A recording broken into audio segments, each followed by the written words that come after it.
So hello and good morning everyone. We are the group 2 and today we are presenting the concept of socialization and its important in the agents of socialization in shaping our individual and collective identities. So next slide po.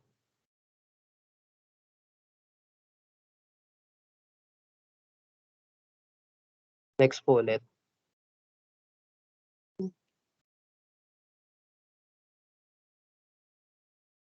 So and here are the learning objectives on today's discussion.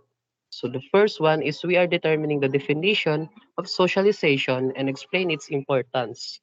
And to identify the major agents of socialization, then the next one is to examine the impact of socialization on society. So now let's get started. So next slide po.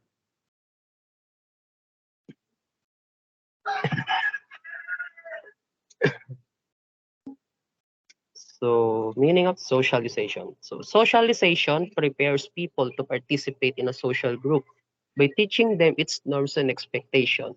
The process whereby individuals learn the culture of their society. So what does it mean?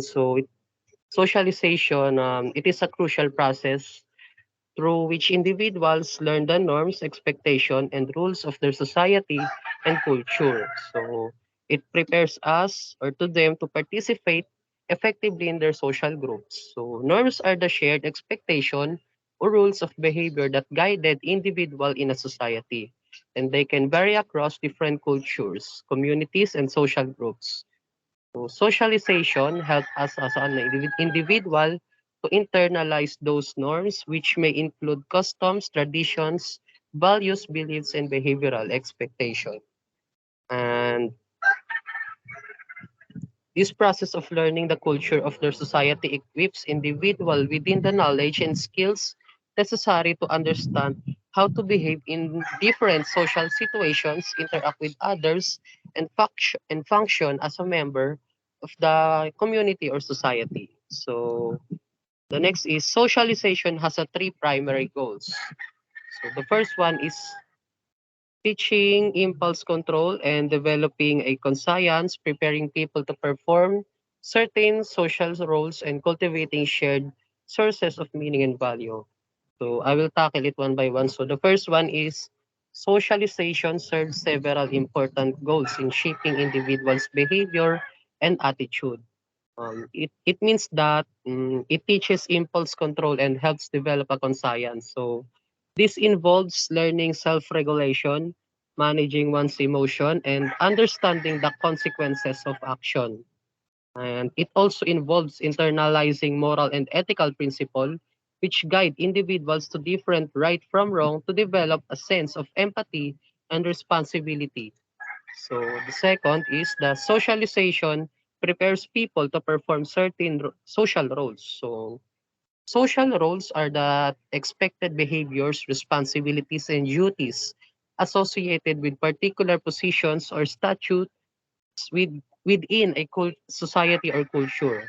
So for example, roles such as being a parent, a teacher, or an employee or a citizen come with specific expectation and responsibility. Socialization helps individual acquire the necessary knowledge, skills, and behavior to fulfill those roles effectively. And the third is socialization cultivates shared sources of meaning and value. It helps individual develop a sense of identity, belonging, and connection to their society or culture.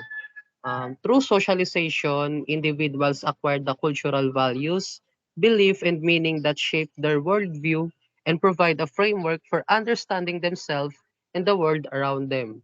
Shared sources of meaning and value such as language, religion, tradition, and symbols contribute the formation of a group's identity and social cohesion. So, next slide po.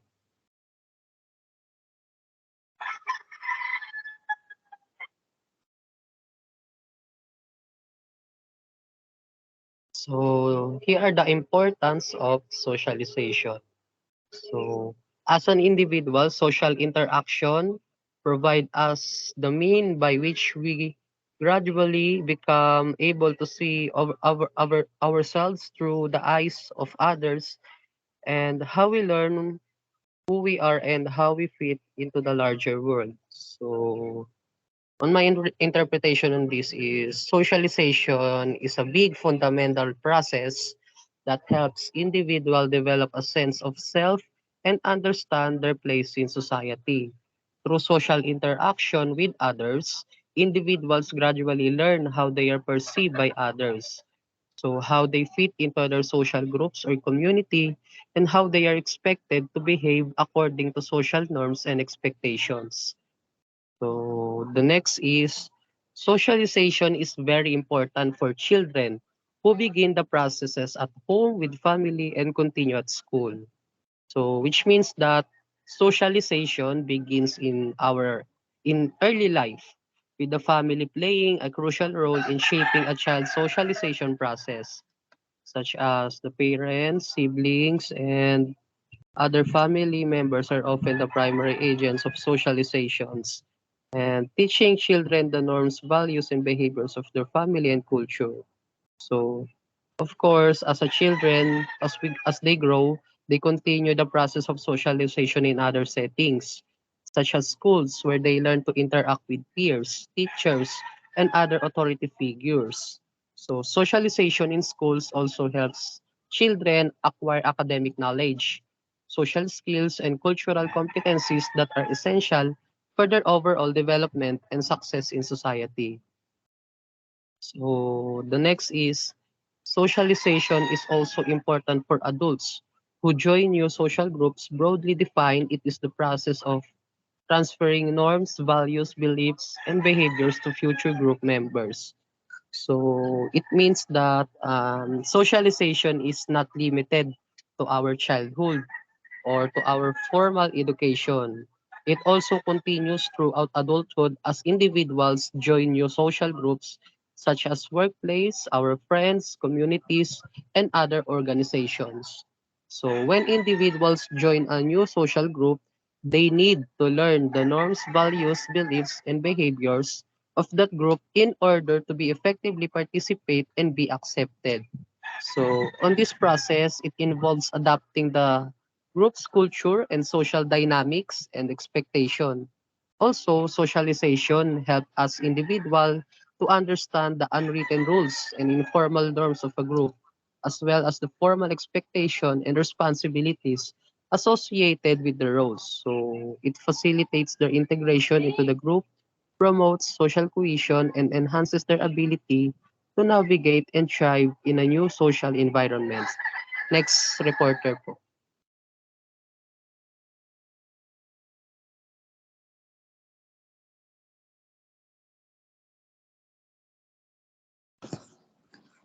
Agents of socialization, family, is the first agent of socialization. Mother and father, siblings and grandparents, plus member of an extended family, all a teach a child what he or she needs to know.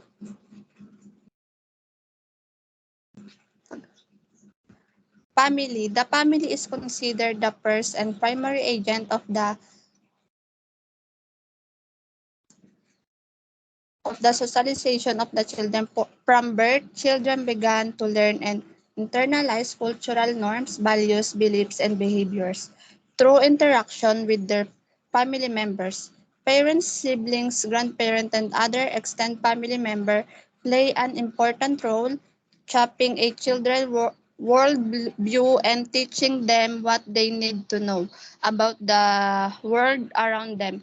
Through family interaction, children learn a variety of skills and behaviors, such as how to use objects, how to interact with others, and how the world works. For example, they may learn how to use eating utensils, dress themselves, or ride a bike. They also learn how to relate to different types of people such as family member, friends, strangers, teachers, or neighbors. Additionally, children learn about what is considered real and imaginary, what is acceptable behavior in their culture, and how to navigate their social environment. Overall, the family provides the foundation of for child socialization and help to shape their identity and sense of selves in the world. Next.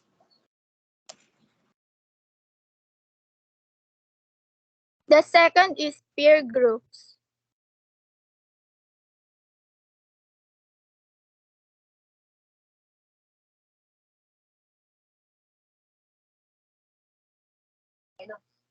Peer groups are important of an identity separate from their parents and exert independence.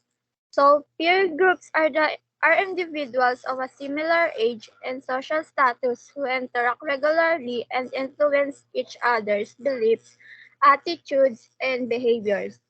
Peer groups can be a powerful influence on an individual's socialization as they often provide a context for learning and experimenting with new behaviors and ideas outside of the family. For example, a teenager may learn about new music, fashion trends, or recreational activities from their peers. Next.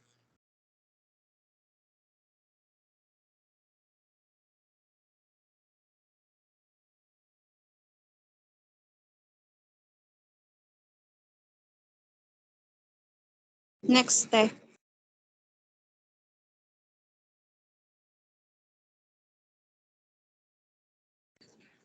School led by pabalik po.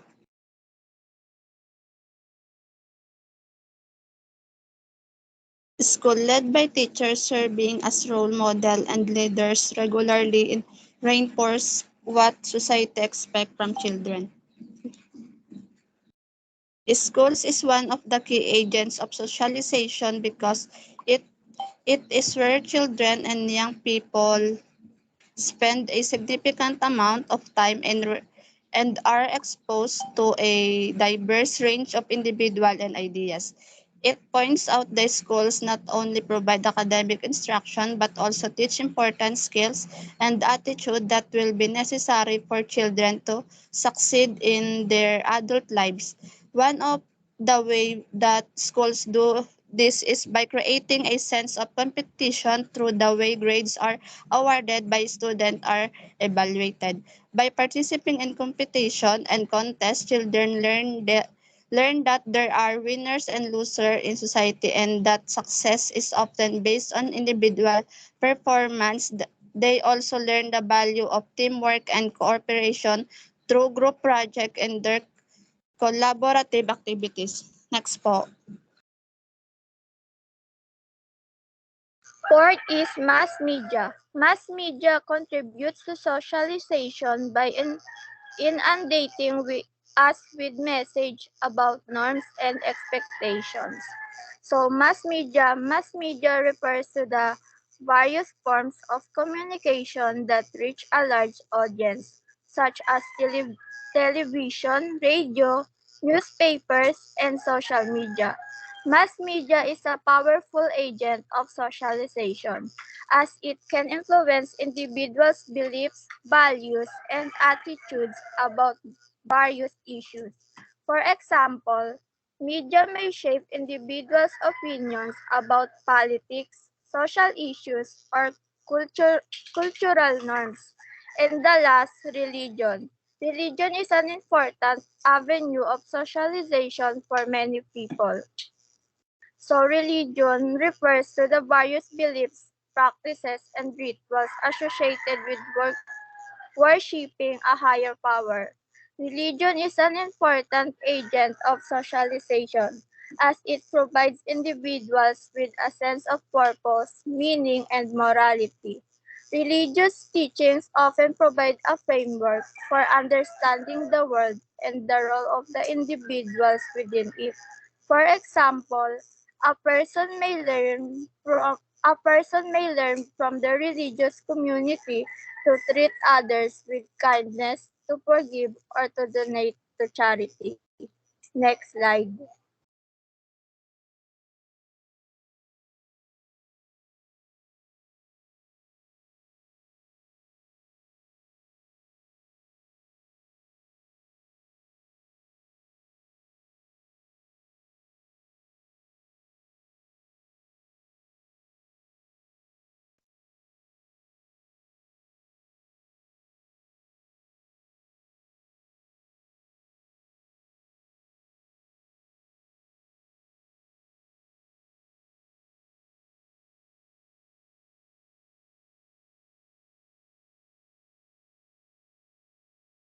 The impact of socialization on society. Socialization is critical both to individuals and to the societies in which they live. It is the process through which people are taught to be proficient members of a society, and it helps individuals learn who they are and how they fit into the larger world. Social Socialization is essential to society because it trains members to operate successfully within it and perpetuates culture by transmitting it to new generations. Socialization also benefits mental and physical health as it shapes personal identities and help individuals navigate throughout their lives. However, socialization can also result in attitudes and behaviors that are condemned by society. Next slide.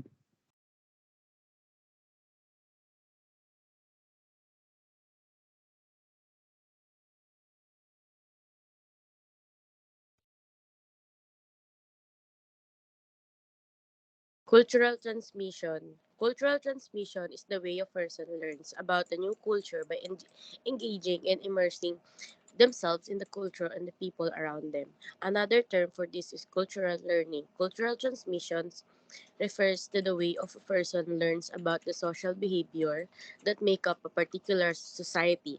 Social behaviors dictate that what is expected of a person and how to interact with other people, how people talk to each other, as well as the custom and traditions are important in a particular area. All results from social behavior. So, cultural transmission is also refers to the process by which the concept from one culture are passed down from generation to the generation.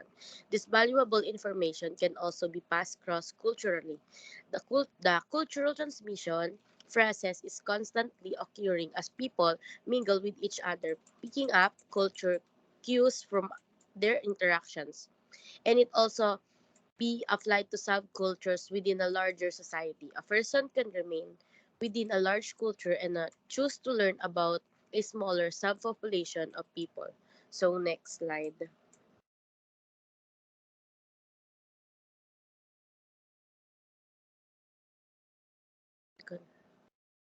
Inculturation.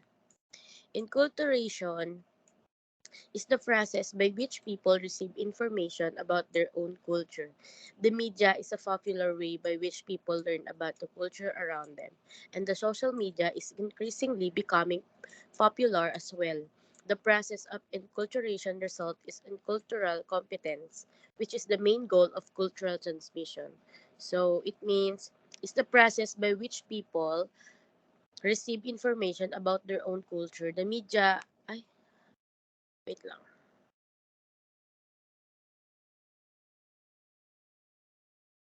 So, yun din pala siya. So, next is intercultural competence is when a person can successfully communicate across cultures in accordance with their beliefs and behaviors.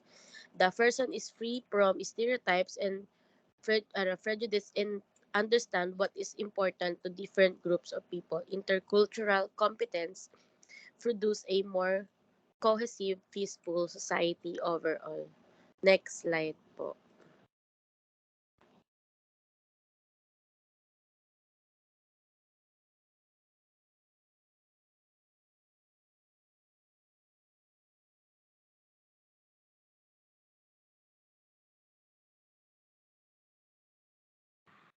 Social control.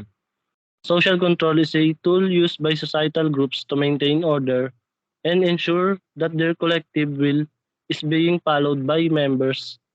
Group leaders do not directly intervene in the lives of individual members. However, rather, social control is the process by which members of a group regulate themselves to prevent negative deviance and preserve the beliefs, principles, and values that are generally accepted. The concept of the concept of social control was first conceived of in sociology. The two types of social control are formal and informal. Next slide, please.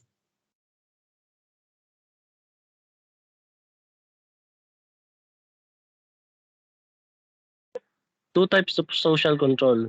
The first is informal social control.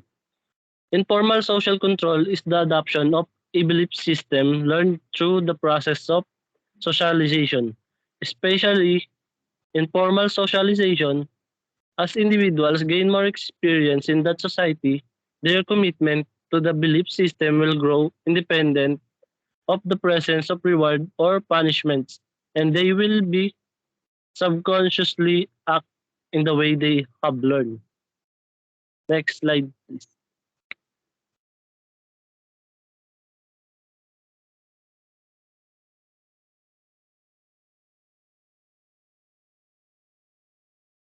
And the other type of social control is the formal social control.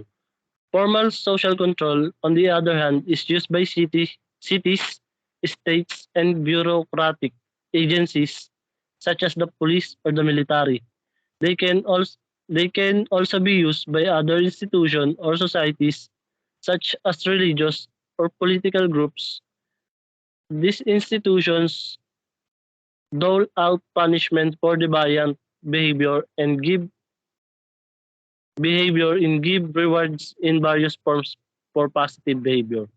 Next.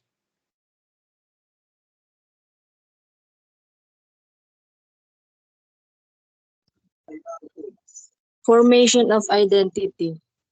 The process defines individuals to others and themselves. Various factors make up a person's actual identity, including a sense of continuity, a sense of uniqueness from others, and a sense of affiliation based on their membership in various groups, like family, ethnicity, and occupation. The micro level is self de- definition, relation with people and issues as seen from a personal or an individual perspective. Next po.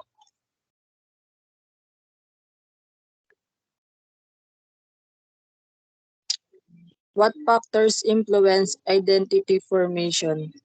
In a sense, every stimulus we experience consciously and subconsciously throughout our lives has an impact on the way we and society create and level our identity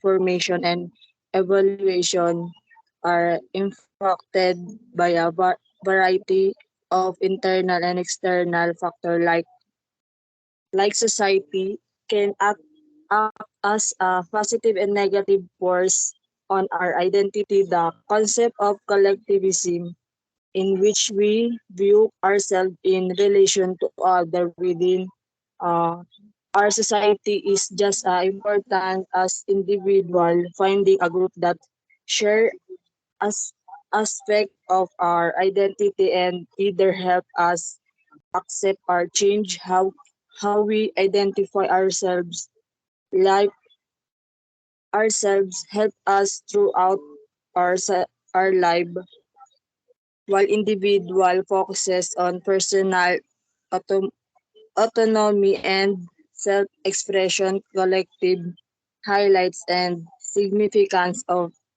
the community and the role it play in shaping our identity. Family and loved ones. It emphasizes the influence that our families and loved ones have one identity formation as our first exposure to a relationship.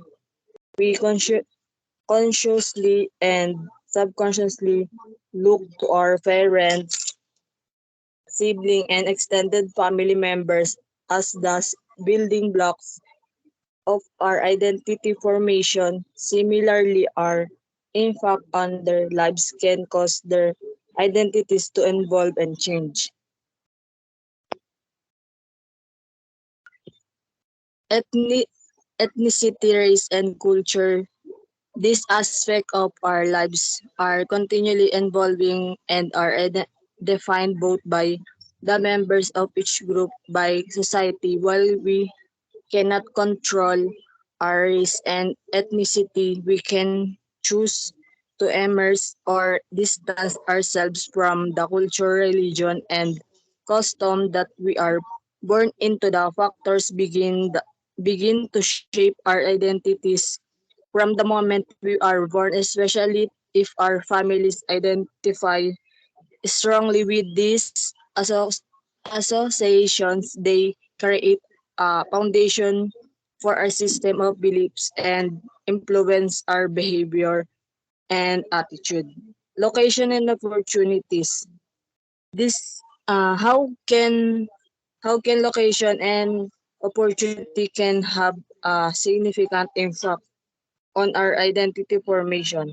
The country, town, and community we live in can affect how we see ourselves and the world around us. The current government, economy, and time period can also play a role in shaping our sense of self to the culture of our town can influence our productivity, creativity, and happiness. Media is explaining how the media, including television, movies, games, music, and internet, plays a role in shaping our sense of self and identity. The media can influence how we perceive ourselves by presenting message that either reinforce or conflict with our beliefs and values about life.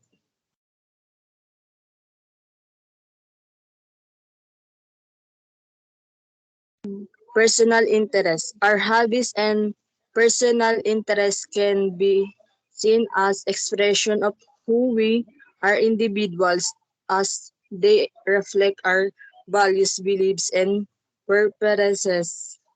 Engaging in hobbies can also be a way to find a sense of purpose, fulfillment, and enjoyment outside of the work or other responsibilities. Appearance and self-expression.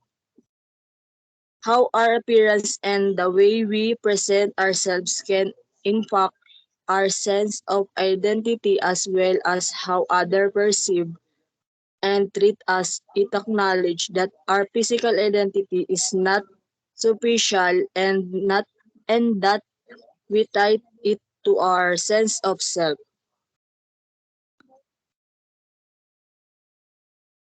Life experience.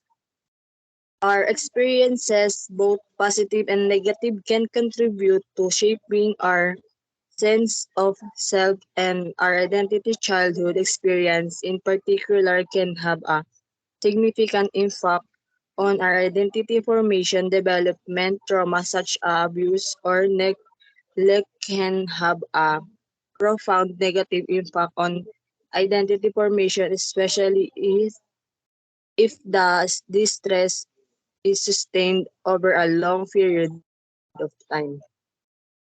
Thank you.